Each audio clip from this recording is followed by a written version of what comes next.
Halo semuanya, kembali lagi ke channel Hai Mau Kerida. Bersama saya, Krisabel Harefa Putri, mahasiswi akuntansi 2023.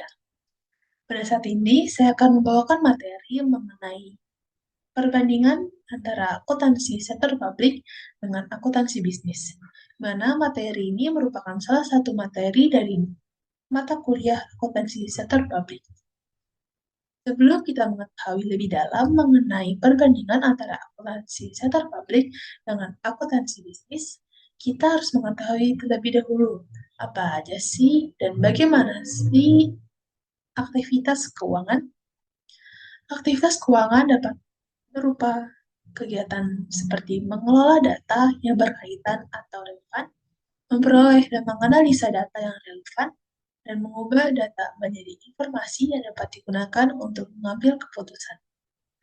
Lalu, bagaimana sih perbandingan antara sektor publik dengan sektor bisnis yang ada di Indonesia?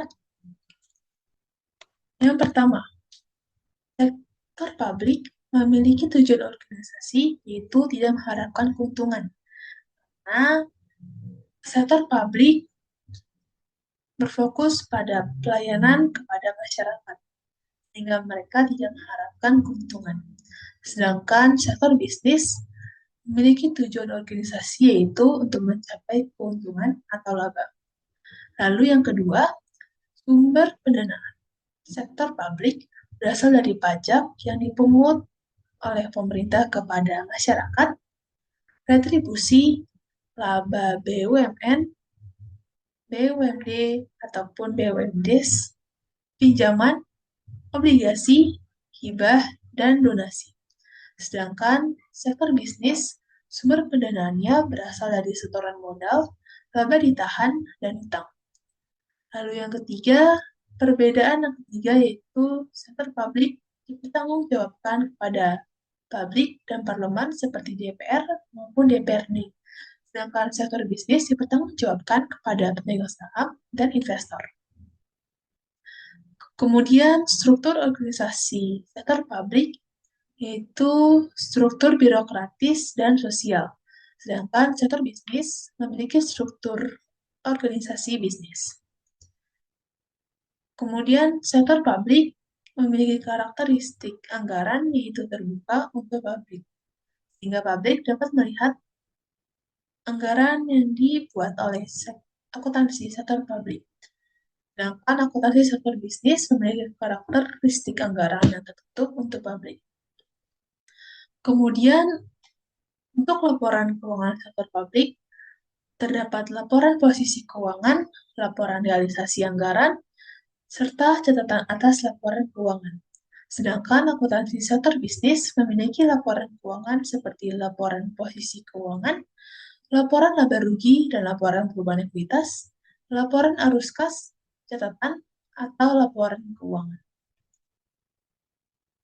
Kemudian akuntansi sektor publik memiliki standar akuntansi berdasarkan pada Peraturan Pemerintah Nomor 71 Tahun 2010. Sedangkan akuntansi sektor bisnis memiliki standar akuntansi yang berdasarkan pada SAK atau standar akuntansi keuangan. Lalu, sektor publik memiliki standar audit yang berdasarkan pada peraturan BPK atau Badan Pemeriksaan Keuangan Republik Indonesia Nomor 1 Tahun 2017 mengenai standar pemeriksaan keuangan negara. Sedangkan sektor bisnis memiliki standar audit yang berdasarkan pada IAPI, yaitu Institut Akuntan Publik Indonesia mengenai standar profesional akuntan publik. Dan yang terakhir, akuntansi sektor publik memiliki kepemilikannya yaitu pemerintah. Sedangkan akuntansi sektor bisnis memiliki kepemilikan yaitu pemegang saham. Kemudian akuntansi sektor publik memiliki Badan Layanan Umum, di mana Badan Layanan Umum tersebut merupakan instansi di lingkungan pemerintah yang dibentuk untuk memberikan pelayanan pada masyarakat berupa penyediaan barang dan atau jasa yang dijual tanpa mengutamakan pencarian keuntungan. Dalam melakukan kegiatannya, Badan Layanan Umum atau bisa disingkat dengan BLU didasarkan pada prinsip efisiensi dan produktivitas.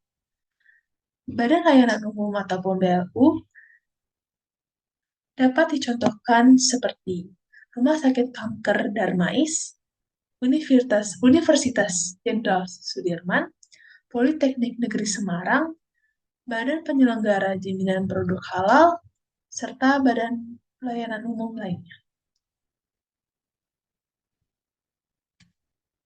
Kemudian selain itu, ada pun contoh organisasi sektor publik. Untuk komponen terbesar, yaitu ada pemerintah pusat serta pemerintah daerah. Untuk pemerintah pusat, pemegang kuasa adalah Presiden Republik Indonesia dengan lembaga tinggi negara, di mana lembaga tinggi negara yaitu seperti Presiden, MPR, DPR, DPD, BPK, dan Kementerian.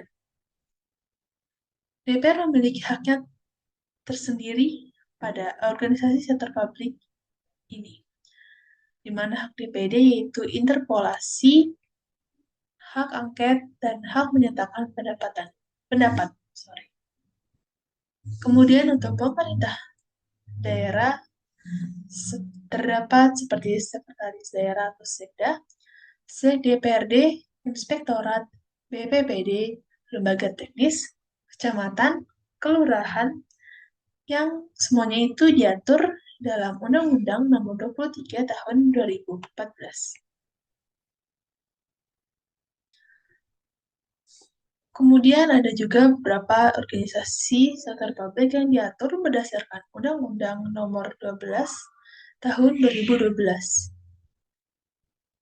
Bentuk-bentuknya seperti akademik, politeknik, sekolah tinggi, institusi, dan universitas, di mana penyelenggaranya itu dapat berupa pemerintah atau BHMN, masyarakat atau swasta, ataupun BHP. Lalu,